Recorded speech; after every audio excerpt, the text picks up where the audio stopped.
Hello बच्चों, let's read this question. This question says that component of blood responsible for producing antibodies is. तो basically इस question में हमसे पूछा गया है कि ऐसा कौन सा कंपोनेंट है ब्लड का जो कि एंटीबॉडीज को प्रोड्यूस करता है. Option 1 thrombocytes, option 2 monocytes, option 3 erythrocytes and option 4 lymphocyte. अब अगर इस क्वेश्चन के मैं की कॉन्सेप्ट की बात करूं तो इस क्वेश्चन का जो की कॉन्सेप्ट है वो है blood. Let me right it over here. की कॉन्सेप्ट इज ब्लड. अब बच्चों जो हमारा ब्लड है ये दो चीजों का मिलके बना हुआ है. कौन कौन सा? फर्स्ट इज प्लाज्मा जो कि होता है around 55% and second is blood cells. Second is blood cells जो कि होता है अराउंड 45%. राइट. अब बच्चों जो ब्लड सेल्स होते हैं ये तीन टाइप के होते हैं. कौन कौन से? तो ये होते हैं पहले आरबीसी जिन्हें हम इरिथ्रोसाइट्स भी बोलते हैं, दूसरे डब्ल्यूबीसी जिन्हें हम ल्यूकोसाइट्स भी बोलते हैं, और तीसरा platelets. Third is platelets, right, जिन्हें हम थ्रोम्बोसाइट्स भी बोलते हैं. अब ये जो डब्ल्यूबीसी होते हैं बच्चों ये फर्दर आगे दो टाइप के होते हैं. कौन कौन से? ग्रैन्युलोसाइट्स.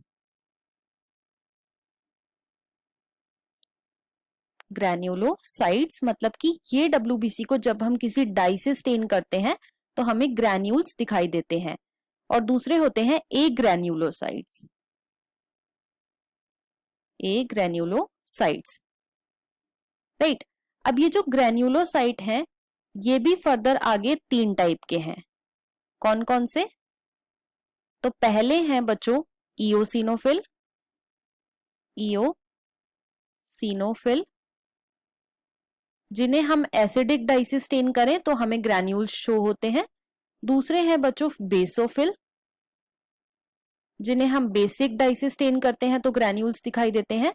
और तीसरे हैं न्यूट्रोफिल्स. न्यूट्रोफिल्स इन्हें हम चाहे एसिडिक से स्टेन करें या फिर बेसिक से स्टेन करें दोनों से ही हमें ग्रैन्यूल्स दिखाई देते हैं. और जो ए ग्रैन्युलोसाइट है ये भी आगे फर्दर दो टाइप के हैं. कौन कौन से? पहला है मोनोसाइट और दूसरा है बच्चों लिम्फोसाइट. लिम्फोसाइट. अब ये जो लिम्फोसाइट हैं ये आगे फर्दर दो टाइप के होते हैं. कौन कौन से? बी लिम्फोसाइट मतलब कि बी सेल्स और दूसरा टी लिम्फोसाइट मतलब कि टी सेल्स, राइट. अब जो हमारे बी सेल्स होते हैं इनका काम क्या होता है? तो बच्चों इनका फंक्शन होता है एंटीबॉडीज को प्रोड्यूस करना. एंटीबॉडीज को प्रोड्यूस करना. अब क्वेश्चन में हमसे पूछा गया है कि कौन सा कंपोनेंट रिस्पॉन्सिबल है एंटीबॉडीज को प्रोड्यूस करने के लिए, तो वो कौन सा है? वो है लिम्फोसाइट. अब हम अपने ऑप्शंस को चेक कर लेते हैं. ऑप्शन 1 में हमें गिवन है थ्रोम्बोसाइट. ये रॉन्ग है. क्यों? क्योंकि थ्रोम्बोसाइट क्या होती है? प्लेटलेट होती है. ऑप्शन 2 में हमें गिवन है मोनोसाइट. ये भी इनकरेक्ट है. ऑप्शन 3 में हमें गिवन है इरिथ्रोसाइट. ये भी इनकरेक्ट है. Erythrocyte are the RBC. And option 4 में हमें गिवन है लिम्फोसाइट जो कि बिल्कुल करेक्ट है.